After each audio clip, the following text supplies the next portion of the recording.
18, verso de número 17 e 18. Diz assim o verso 17: Não morrerei, mas viverei e contarei as obras do Senhor. Olha a força que Davi coloca nessa palavra.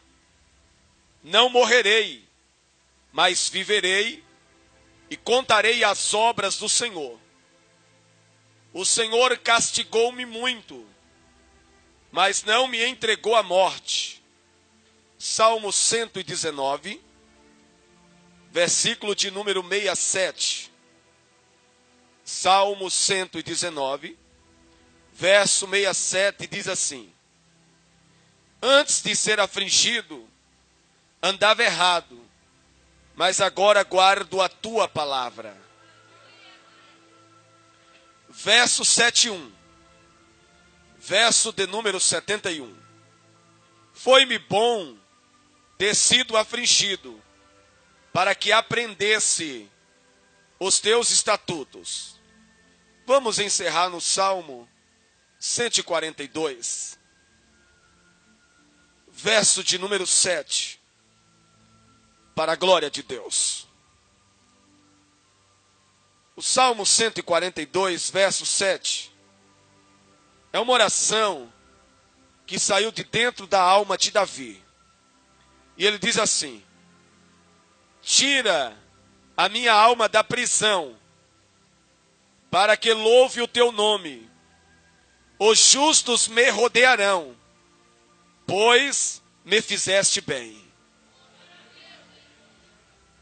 Retome os vossos assentos, dando glória a Deus e aleluia nessa noite. Eu quero louvar a Deus com toda a singeleza do meu coração, pela vida do pastor Edgar, pela vida da pastora Josefa, pela vida dos obreiros e obreiras que compõem o quadro ministerial dessa casa, que nos tem recebido com tanto carinho. Como eu tenho crescido nesse lugar, meus irmãos. Como esse lugar tem contribuído de forma significativa para o meu crescimento e desenvolvimento espiritual. Eu louvo a Deus pela vida dessa igreja avivada, essa igreja cheia do Espírito Santo de Deus. Eu louvo a Deus porque nessa noite não temos aqui espectadores, temos aqui adoradores para a glória de Deus. Eu quero estar louvando a Deus pela vida do meu amigo, pastor Zequinha. Muito obrigado, tá, amigo? Ele soube que estaríamos aqui trazendo esse relato e prontamente ele se dispôs a estar conosco. Veio lá do Elisa Maria, na Zona Norte, para estar dando glória aqui conosco. Está aqui também o pastor Juninho Lutero, que é um amigo querido, missionário que veio da Bahia. Eu tenho um respeito muito grande pela vida do senhor, porque o senhor deixou sua zona de conforto para estar aqui, só Deus sabe como, dando glória e cumprindo a vontade de Deus, o desígnio e o propósito de Deus. Então eu louvo a Deus pela tua vida, viu, meu amigo? Queridos, quantos estão preparados para receber esse relato nessa noite? Obviamente que eu disponho de muito pouco tempo para trazer um relato na íntegra daquilo que Cristo fizera na minha vida. Porém, eu vou contar 3 grandes experiências que eu vivenciara. Irei preencher as lacunas de uma experiência a outra com algum relato. Eu tive a infelicidade de ter sido rejeitado pela minha mãe. Assim que eu nasci, eu fui abandonado pela minha progenitora dentro do segundo maior complexo de favela do estado de São Paulo. E como disse o pastor e poeta, cresci em meio a homens valentes, cujo veneno é pior do que a serpente. O pastor Abel Porto, ele compôs um hino que traz esse pensamento. Eu vivi em meio a homens valentes, cujo veneno é pior do que a serpente. Fui criado em meio a um ambiente em que as pessoas desprezavam a vida. Fui criado em meio a um ambiente extremamente violento. E a influência do mesmo moldara a minha vida de uma forma muito drástica. E a minha infância, ela fora roubada. A minha adolescência também foi roubado. E a minha juventude também foi saqueada. Mas eu quero louvar a Deus, porque Jesus Cristo veio e restituiu a minha vida para a glória do nome dEle. Crescendo em meio a um ambiente como esse, a psiquiatria e a psicologia dizem que o caráter de uma criança pode ser fortemente influenciado e pode ter uma grande tendência à prática da violência. E fora o que acontecera comigo, presenciando mortes no cotidiano, convivendo em meio a homens violentos, a homens implacáveis, cujo coração era um reduto para o ódio e para a revolta. Com apenas 14 anos de idade, eu já me tornara um criminoso de uma projeção, de uma notoriedade incrível para a minha idade.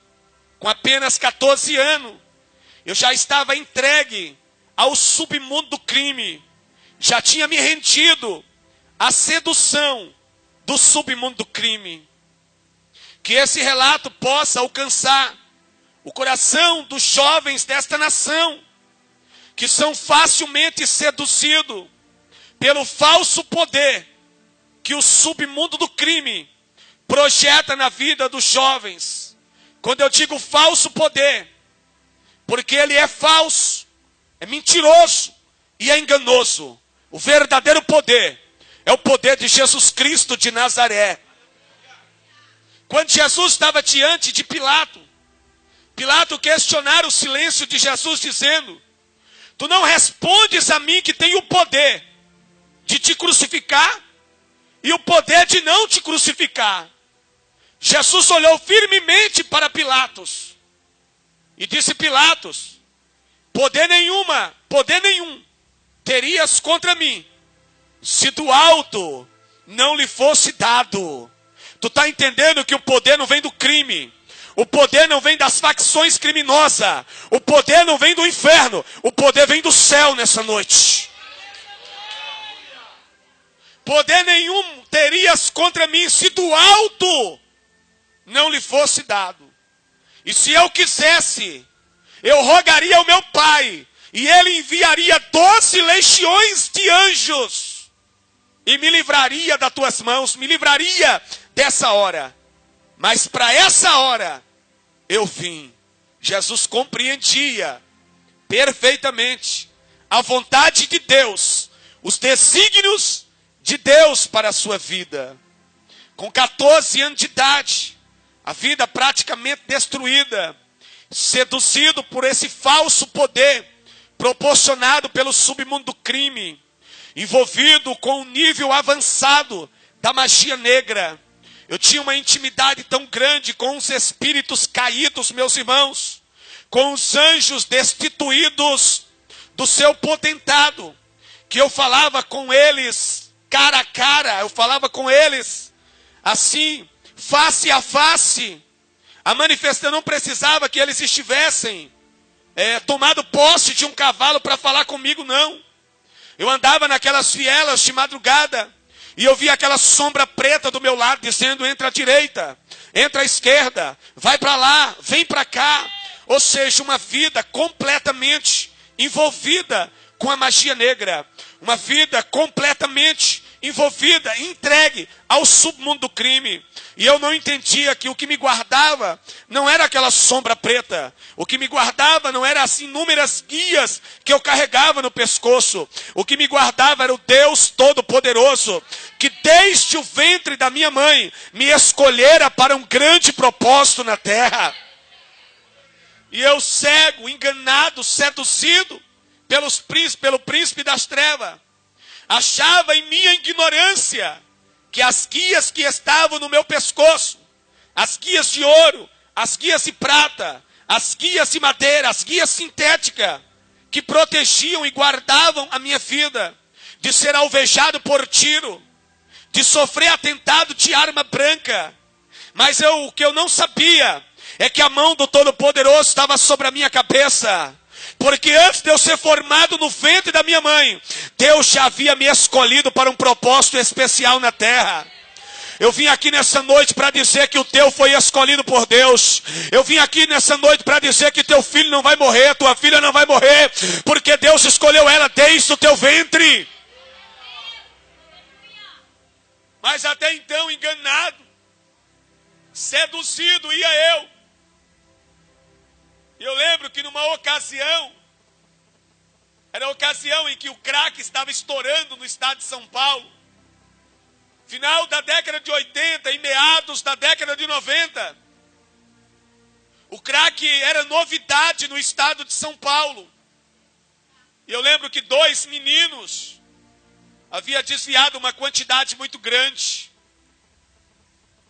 E eu dei uma ordem dizendo, deixa eles amarrados a noite inteira.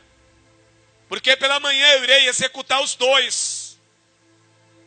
Mas o que eu não sabia, meus irmãos, é que naquela manhã o Senhor tinha marcado um encontro com a minha vida. Naquela manhã eu teria o meu primeiro contato, ainda que tímido. Eu teria o meu primeiro contato com Jesus Cristo de Nazaré. Eu lembro que naquela manhã eu levantei com uma fúria muito grande. E com todas aquelas guias no pescoço, com uma submetralhadora pendurada no pescoço, com 2 capangas à direita, 2 à esquerda, eu me dirigi até o local em que aqueles 2 meninos estavam amarrados. 9 para as 10 horas da manhã daquele dia. E indo com aquela fúria satânica no meu coração para executá-los. Uma crente cheia do Espírito Santo de Deus estava numa consagração, dentro de uma igrejinha, dentro do maior complexo de favela do estado de São Paulo, o segundo maior complexo de favela do estado de São Paulo. Aquela consagração sem graça, Pedro, Tiago e João, mas aquela crente cheia do Espírito Santo, estava com o seu joelho dobrado, clamando ao Deus de Israel. Enquanto ela orava, o Espírito Santo falava com ela assim, filha, levanta, vai para a rua principal da comunidade. Porque um dos traficantes desse complexo de favela está indo executar 2 meninos. Tu vai parar diante dele. Vai olhar dentro dos olhos dele. E vai dizer assim para ele, filho, posso te dar um abraço? Ele vai te encarar de volta. Vai abrir a boca para te xingar de tudo que é nome, mas eu vou travar a boca dele. Quando a articulação dele voltar, ele vai dizer delicadamente, pode, tu vai dar um abraço bem apertado nele. Não se preocupe porque a metralhadora está destravada, mas eu já travei ela no mundo espiritual. Tu vai dar 14 rajadas de língua no ouvido dele. E depois tu vai dizer, eu te escolhi para uma grande obra na terra. Os que estão à tua direita vai cair aqui dentro, os que estão à tua esquerda também. Tu não vai cair porque eu te escolhi para uma grande obra. Não poderia ser, meus irmãos, uma serva qualquer. Tinha que ser uma mulher cheia do Espírito Santo de Deus. Tinha que ser uma crente doida, que entende os mistérios sobrenaturais de Deus. Ela não titubeou, levantou-se, foi para a rua principal daquela comunidade e ficou como uma sentinela de Jeová parada. De repente, lá vem esse que vos fala, de 14 para 15 anos de idade. Uma submetralhadora pendurada no pescoço, com pente adaptado para o maior poder de fogo. Achando que era dono da situação, endemoniado da cabeça aos pés. Há quem dizia que o capeta não entrava em mim, eu entrava no capeta. Ela me avistou de longe, parou diante de mim. Eu parei, medi ela de cima e embaixo. Ela olhou para mim com firmeza e disse, filho, posso te dar um abraço? Eu abri a boca para xingá-la de tudo que é nome que existia na terra e no inferno. Mas quando eu abri a minha boca travou.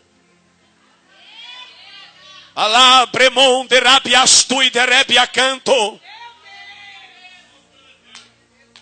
Eu olhava para quem estava à minha direita, olhava para quem estava à minha esquerda, e eu não conseguia articular as palavras. Quando a articulação voltou, eu olhei para ela e disse: pode, minha linda.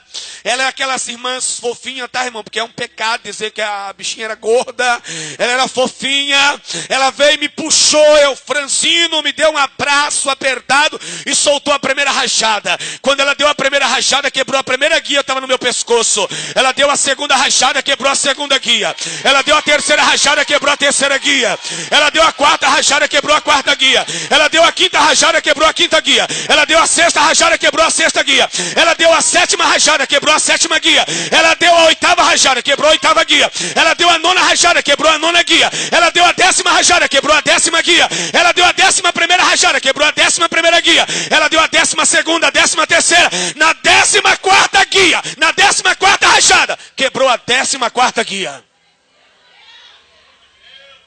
Eu senti as pedras escorrendo pelo meu corpo, enquanto ela dava uma rajada, ela ia assim com o corpo. Quando ela ia assim com o corpo, eu ia junto com ela e a guia se quebrava, meus irmãos. Mas não se quebrava com o movimento, se quebrava com o estalar das línguas do céu. E eu senti as pedras escorrendo pelo meu corpo. Quando ela deu a 14ª rajada, eu já não sentia mais os meus pés no chão. Já não sentia mais o peso da submetralhadora no pescoço. Ela colocou a boca no meu ouvido e disse: o meu Deus te escolheu para uma grande obra na terra. Os que estão à tua direita vai cair aqui dentro. Os que estão à tua esquerda vai cair aqui dentro. Tu não cai porque eu te escolhi para uma grande obra.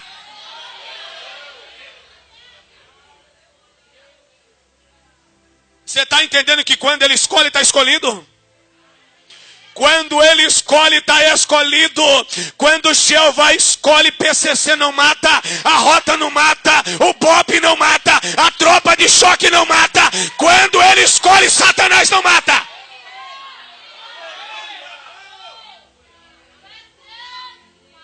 Alai ou derebe amon de canabiastui. Tu entendeu por que eu li Salmo 118, verso de número 17. Davi foi um homem que viveu situações de grande perigo. Homem acostumado com a guerra. E a guerra é um ambiente extremamente hostil. Mas Davi, em meio às suas guerras, em meio às suas batalhas, ele abriu a boca e declarou dizendo: eu não morrerei, mas viverei e contarei as obras do Senhor. Diga comigo: eu não morrerei, mas viverei e contarei as obras do Senhor. E eu estou aqui para dizer que eu não morri, mas eu estou vivo para contar as obras do Senhor nessa noite. Mas o verso 18 diz assim: o Senhor castigou-me muito, mas não me entregou a morte. Eu perdi as forças naquela manhã. Quando aquela mulher me soltou, eu não sentia mais meus pés no chão. E eu saí cabisbaixo, cheguei naquele local. Olhei para aqueles dois meninos amarrados e disse: amarre eles e deixe os bichinhos embora. Sentei naquela cama e coloquei a mão na cabeça e disse: o que eu estou sentindo? Eu estou sentindo algo que eu nunca senti antes. Eu estou sentindo uma leveza. Eu estou sentindo uma paz dentro de mim que não tem explicação. Aí eu ouvi os meus comparsas lá fora perguntando para os que vieram comigo: o que aconteceu com ele?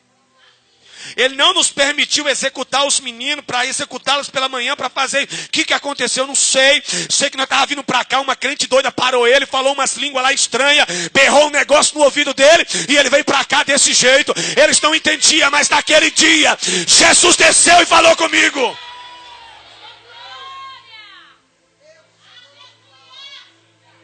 Passei aquele dia bobado. Mas Satanás é um ser extremamente persuasivo. Passado aquele dia, ele me fizeram esquecer daquela experiência. Continuei na prática do tráfico, do assalto e da criminalidade. Com 18 anos de idade, a minha cabeça já estava a prêmio dentro da Tobias Aguiar. Já havia juramento entre os oficiais da Tobia Aguiar. Existia um prêmio pela minha cabeça. Era uma questão de honra eles me assassinarem. Era uma época em que o governador apoiava a ação da Tobias Aguiar. Eles matavam discriminadamente. Agora imagine um inimigo, considerado inimigo número 1 deles. Eles me caçavam como Saul caçou Davi em Israel. De uma cidade a outra, eu perambulei pelas cidades do interior. Porque depois dessa experiência, eu tive a infelicidade, meus irmãos. Escute o peso dessa palavra. Eu tive a infelicidade de, numa troca de tiro com a Tobias Aguiar, assassinar um tenente da Tobias Aguiar. O ódio deles por mim já era muito grande depois dessa situação. O mesmo se intensificara mais ainda. E eles me caçavam como se caça uma agulha no palheiro. De cidade em cidade. Eu não sabia mais o que era deitar a cabeça no travesseiro e dormir.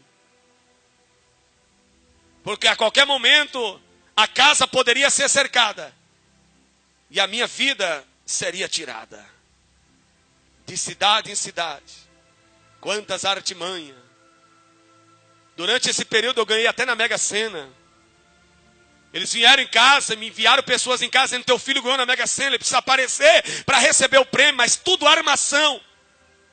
Tudo conspiração para me matar. Mas a palavra que estava sobre a minha cabeça era a palavra que eu não iria cair, que eu não iria morrer. Porque ele haveria me escolhido para uma grande obra. Mas depois de muitas idas e vindas, eu caí na mão dos meus implacáveis inimigos. E eu me recordo como o dia de hoje.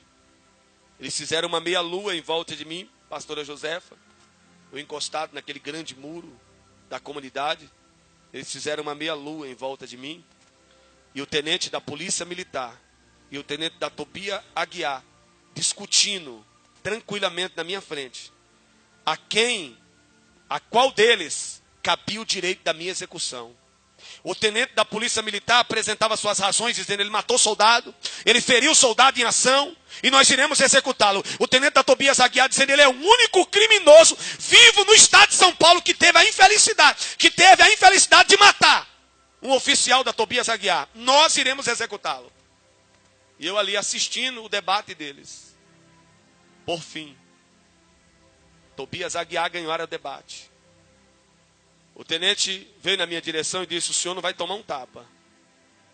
O senhor vai ser levado para dentro do matagal. E o senhor vai ser executado como o senhor merece ser executado. E nunca mais sua mãe verá o teu rosto, porque o teu corpo vai desaparecer. Com olhar firme, eu continuei olhando dentro dos olhos dele. E fui levado para aquele matagal. 3 viaturas e um carro apaisando entraram dentro daquele matagal.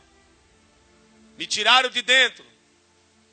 Eu contei 12 soldados naquela noite. Desceram, me desalgemaram. O tenente veio na minha direção e disse: quantos homens o senhor já matou? Nunca matei ninguém. Eu sabia que ia morrer. E todo criminoso daquela época, que sabia que quando caísse na mão da rota, não tinha mais jeito. Então para que negociar? Para que falar? Ele riu e disse: você sabia que o homem que você matou era meu irmão? Eu disse: eu nunca matei ninguém, o senhor vai matar um homem inocente. Zombando dele. Quando eles me posicionaram dentro daquele matagal, irmãos, eu confesso, a minha boca não salivava mais. No meu nariz eu sentia um forte cheiro de enxofre. Porque naquela madrugada o inferno subiu naquele matagal para levar a minha alma para o inferno. Eu sabia por experiência própria, eu ia fechar os olhos, eu ia ouvir os estampidos, mas mesmo de olhos fechados naquela noite escura, eu ainda ia ver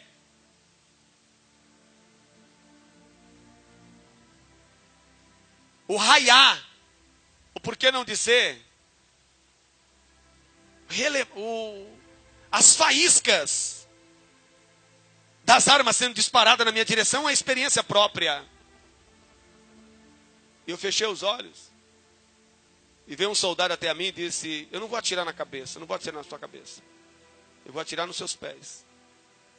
Vou estourar as duas rótulas do seu joelho. E vou ir subindo devagar. Quando chegar na sua cara, eu vou dar tanto disparo que, se porventura seu corpo for encontrado, nem sua mãe vai te reconhecer. Eu não respondi nada para ele e fechei os olhos. Caiu um silêncio naquele matagal. Que nem grilo. Eu ouvi a canção. Passaram 30 segundos. Quando eu fechei os olhos, eu tive uma das visões mais lindas que um homem que está prestes a morrer pode ter.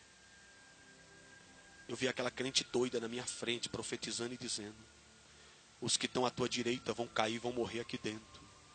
Os que estão à esquerda também, tu não morre. Porque Ele te escolheu para uma grande obra na terra.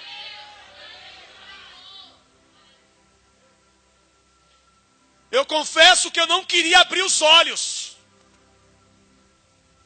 Mas em dado momento eu abri os olhos. Quando eu abri os olhos, eu vi 12 homens de costa para mim com as armas abaixadas. Dentro do primeiro carro que entrou dentro do matagal, tinha um carro grande, branco, com 2 homens vestidos de branco. Tem pessoas por aí que vê anjo com muita facilidade. Vê anjo subindo, descendo, entrando, saindo. Foi a primeira vez na minha vida que eu vi 2 anjos. Pastor, eles têm asa? Não, não tem asa. Pastor, eles são bonitos? Não, eles não são bonitos, eles são perfeitos. O tenente olhou para mim e disse: suspende a execução porque temos testemunhas oculares. Me lançaram dentro da primeira viatura que entrou no matagal. Eu lembro que eu levantava a cabeça, um soldado batia com a coronha do revólver. O sangue descia na minha face, mas eu queria continuar olhando. Porque aqueles 2 seres eram muito lindos. E eles fixavam o olhar na minha direção. E não tiravam o olhar da minha direção. Como querendo dizer: o Deus que te ama, que morreu na cruz por você, nos enviar aqui nessa noite para tirar você da mão da rota. Quando todos os carros manobrou, que o carro que entrou primeiro manobrou de ré daquele matagal. Aquele carro saiu. Olhou da placa aos olhos do tenente Clóvis. Manobrou e subiu uma subida. E desapareceu diante dos nossos olhos. O tenente estremeceu, olhou para mim, me grudou, me puxou. E disse: se você nunca falou a verdade na sua vida, fale hoje. Você não vai morrer mais, mas pelo amor de Deus, fale a verdade. Você é filho de crente ou crente desviado? Qual dos dois? Eu disse: eu nem sou filho de crente e nem crente desviado. Mas os Deus dos crentes são uma doida dizendo: tu não vai morrer, porque eu te escolhi para uma grande obra na terra. Quando ele diz que não morre, não morre. Quando ele diz que não morre, nem a rota mata.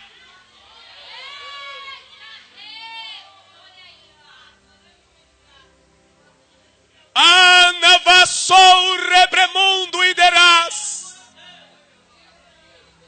Alabramando canabiastu iderés.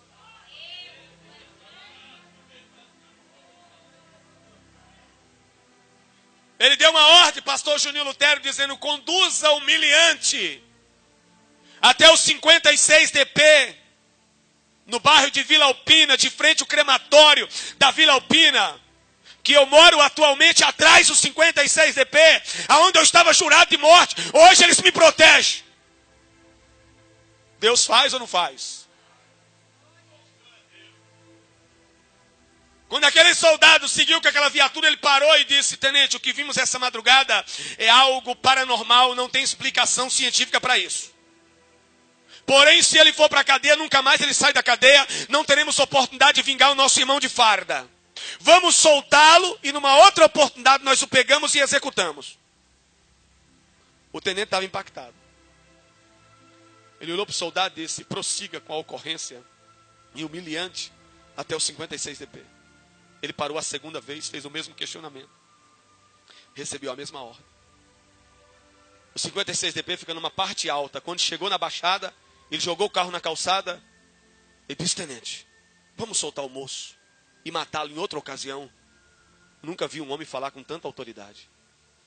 Ele se virou para o soldado e disse: Deus mandou levá-lo para a cadeia. E é para a cadeia que eu vou levar ele. Você está entendendo? Deus castigou-me muito, mas não me entregou à morte. Chegando no 56 DP, eu fui tirado de madrugada com um capuz preto. Eu disse: meu Deus, escapei da mão da rota, agora eu vou morrer na mão da civil. Entraram 4 homens, me colocaram um capuz na minha cabeça, me algemaram, me jogaram dentro do carro e me levaram para uma área desconhecida em São Paulo, para um distrito desconhecido em São Paulo. Quando eu desci da viatura, que tiraram o capuz da minha cabeça, o delegado disse: a PM ficou sabendo que a rota não te executou e orquestraram uma invasão ao meu distrito para te matar dentro da minha carceragem. Eles podem te matar, mas não dentro da minha carceragem. Deus continuava me livrando. Como os distritos de São Paulo não tinham estrutura para manter um criminoso do meu porte na época, eu fui transferido para o pavilhão 9 da casa de detenção. E chegando na casa de detenção, meus irmãos, eu tive um encontro com Jesus Cristo de Nazaré. Entrei para dentro da cela naquele dia. Os facciosos me procuraram dizendo: ei, corre com nós. Eu disse: eu preciso tomar um banho, comer alguma coisa, e amanhã eu me decido de que lado eu vou estar. Tomei um banho, mas não consegui comer. Mas quando foi de madrugada, um homem todo vestido de branco entrou na cela e disse: eu sou o leão da tribo de Judá. Eu venci para te dar a vitória. Eu sou maior. Eu levantei pela manhã, corri no guichê. Assim que abriu a cela daqueles que pagam o café da manhã, que são chamados boieiros do sistema penitenciário, eu digo: me traga um crente. Ele procurou um crente, trouxe um crente. Eu digo: me traga uma Bíblia. Ele me trouxe uma Bíblia. Quando abriu a cela, eu corri para a igreja, entreguei a minha vida para Jesus. 7 dias depois eu fui batizado com o Espírito Santo. Aí encontrei aquele que hoje é o maior criminoso vivo no sistema penitenciário. E ele disse: rapaz, tu aceitou Jesus? Eu disse sim. Eu esperava uma palavra dura. Ele bateu no meu ombro e disse: eu queria ter essa mesma coragem de entregar a minha vida para Jesus. 23 dias depois eu estava orando de madrugada. Dobrei meu joelho meia-noite. Diga comigo: meia-noite. Quando foi 5:30 da manhã, a porta da cela se abriu. Eu disse: ué, por que abriu a porta? O guarda passa, bate a chave e pergunta quantos tem. É 1 ou 2 ou 3, por que ele abriu a porta? Aí eu dei conta que eu estava de olho fechado. A porta se abriu no mundo espiritual. Aí eu vi um varão todo vestido de branco, de vestes talares. Veio na minha direção, pastor Juninho, pastor Zequinha. Colocou as mãos sobre a minha cabeça e disse: eu te escolhi para um grande propósito na terra. Dou-te nessa madrugada 4 níveis de revelação profética. Vou revelar o que está na frente do texto, atrás do texto, em cima do texto, embaixo do texto. Vocês nessas 14 segunda-feira têm presenciado revelações que não está nos compêndios de teologia. São revelações que descem do céu sobre as nossas vidas. Mas como analfabeto de pai, mãe, de vô, de vó, de bis, de bisa. Mas pastor, o senhor acabou de dizer, um grande criminoso. Mas você não precisa ter um grande intelecto para ser um grande criminoso. Mas ele diz: vou eu fazer de ti pregoeiro da minha palavra. E quando Jesus diz que vai fazer, ele faz. Levantei pela manhã e saí correndo na galeria. E todo crente que eu encontrava, eu dizia: Jesus apareceu para mim essa madrugada e disse que vai fazer de mim pregoeiro da sua palavra. Aí um balançava a cabeça, outro dizia: meu filho, tu comeu demais, disse que viu Jesus. Eu disse: não, Jesus entrou na minha cela nessa madrugada. Subi para a sala pastoral e disse: meus pastores, Jesus apareceu para mim essa madrugada e disse que vai fazer de mim pregador da sua palavra. Eles disseram: meu filho, tu comeu demais, disse que viu Jesus. Não, eu estou há 72 horas em oração e jejum. Eu estava orando na madrugada quando Jesus entrou na minha cela. Aí um olhou para mim e disse: meu filho, tu sabe o que é pneumatologia? Eu disse: lá no norte nós chamamos isso de pneumonia. Aqui como é que é o nome? Ele disse: pneumatologia, a doutrina do Espírito Santo, meu filho. Eu disse: eu sei quem é o Espírito Santo. Um dia eu vou conhecer a pneumatologia, mas eu sei quem é o Espírito Santo. Aí outro gritou de lá dizendo: meu filho, tu sabe o que é a armatiologia? Eu disse: lá no norte nós chamamos de arapuca, aqui é armadilha. Não, meu filho, é a doutrina do pecado, que do grego é armatiologia, que significa errar o alvo. Eu disse: eu sei o que é pecado, porque eu andava com uma metralhadora pendurada no pescoço, e hoje eu sou lavado e redimido pelo poder dessa palavra. Aí outro gritou de lá: meu filho, tu sabe o que é oratória? Todo pregador tem pôr. Eles riram de mim. Eu saí daquela sala arrastando um sonho que tinha acabado de nascer. Olha para o teu irmão e diga: tomara que eu não esteja sentado do lado de um serial killer, um matador de sonho em série. Porque o que tem de matador de sonho em série dentro da igreja não é brincadeira. Porque quem mata teu sonho não é quem está da porta para fora da igreja, é quem está da porta para dentro da igreja. Mas nessa noite teu sonho vai sair daqui blindado para a glória de Deus. Crente invejoso, frustrado, decepcionado, não vai matar o que Deus projetou para a tua vida. Mas Deus queria me ensinar uma lição naquele dia. Diga comigo: quem ouvimos, determinamos. Diga: determina quem seremos. Ou seja, eu poderia ouvir eles ou ouvir Jesus. Entrei para a cela, arrastando um sonho que tinha acabado de nascer. E os homens mataram. Olhei no espelho, um jovem de apenas 19 anos, condenado a mais de 50 anos de reprimenda penal. Olhei no espelho e disse: Senhor, eu vejo um derrotado. O que o Senhor vê, pelo amor de Cristo? Eu vejo uma curva de rio. O que o Senhor vê? Aí eu escutei uma voz falando nitidamente comigo: eu vejo um dos maiores pregadores dessa nação. Se você não pode dar um glória a Deus, eu já dei muitos glória a Deus por isso. Eu vejo um moço que vai andar nos 27 estados que compõem a Confederação Brasileira.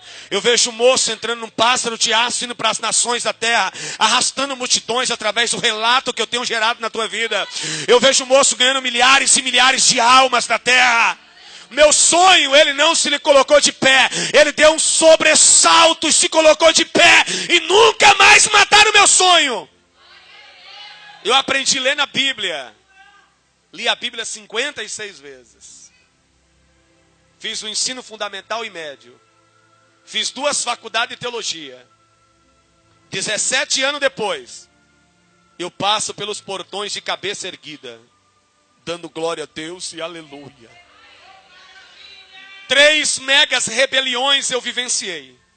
Mais de 50 rebeliões localizadas. A tropa de choque, quando invadia a casa de detenção, 300 homens marchando e dizendo: demônio, vocês vão morrer e batendo no escudo. Demônio, vocês vão morrer e batendo no escudo. Do outro lado, no mundo espiritual, vinha o Espírito Santo, marchando com um cortejo celestial, dizendo: o choque não pode matar quem eu dei vida, e vida com abundância. 17 anos depois eu saí. Fui morar com Maninha. Estou encerrando. O prognóstico da região era: eu dou 3 meses. E ele larga essa utopia de ser crente. E vai reivindicar o seu direito. A sua boca avaliada em R$1 milhão, sua boca de distribuição de droga. Passaram os 3 meses. Eu fui convidado para pregar dentro de um grande evento na comunidade. Fecharam todas as ruas. O tráfico em peso estava presente nessa cruzada evangelística. Quando eles me viram pregar, saíram balançando a cabeça e dizendo: esse está mais doido do que era doido. Não tem por que se preocupar, porque Jesus entrou na vida dele com toda a força. Eles disseram 3 meses, faz 3 anos e 10 meses que eu saí, estou firme para a glória de Deus. Pregando o evangelho de manhã, de tarde, de noite, não colocando preço no que não tem preço, porque ele disse: sai, pregue meu evangelho, porque eu vou cuidar de você na terra, e ele tem cuidado da minha vida na terra, meus irmãos. Ontem eu estava pregando numa igreja e os pastores, quando eu terminei de pregar, eu estava pregando Apocalipse capítulo de número 11, falando sobre as duas grandes testemunhas do Apocalipse, pregando sobre o testemunho que as mesmas darão no período mais difícil que a humanidade passará, a humanidade, não a igreja, porque a igreja já estará na glória, sentado na mesa, comendo tutano, bebendo vinho puro e dando glória a Deus e aleluia. Enquanto eu pregava, uma unção, uma graça, uma sabedoria tão grande invadiu a casa que os pastores, quando terminou aquela ministração, perguntaram: meu filho, de onde lhe veio tanta sabedoria para ministrar em textos de caráter futurístico? Eu disse: eu consultei os livros, eu fiz a lição de casa nos bancos acadêmicos, mas não sei o que acontece. Quando eu abro a Bíblia, abre um rolo na minha mente e a revelação desce. Sabe por quê? Porque um dia Jesus entrou na minha cela, colocou as mãos sobre a minha cabeça e nunca mais a minha cabeça foi a mesma. Porque quando ele colocou as mãos, a sabedoria desceu sobre a minha vida.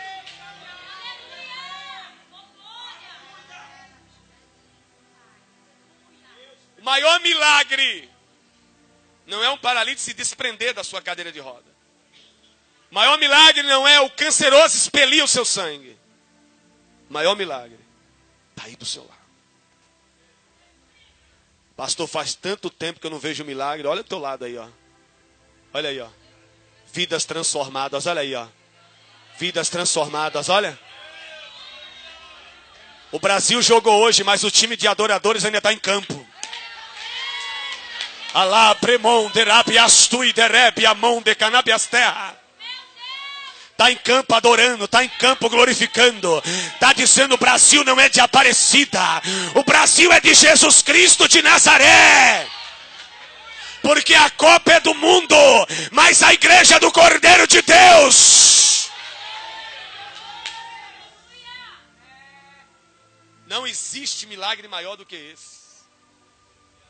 E quando ele transforma de verdade. Pastor, mas eu conheço pessoas que recaíram. É porque se recuperaram apenas. Porque quem é transformado não tem recaída. Porque foi transformado para a glória de Deus. Quando a água é transformada em vinho, nunca mais o vinho volta a ser água. Você está entendendo?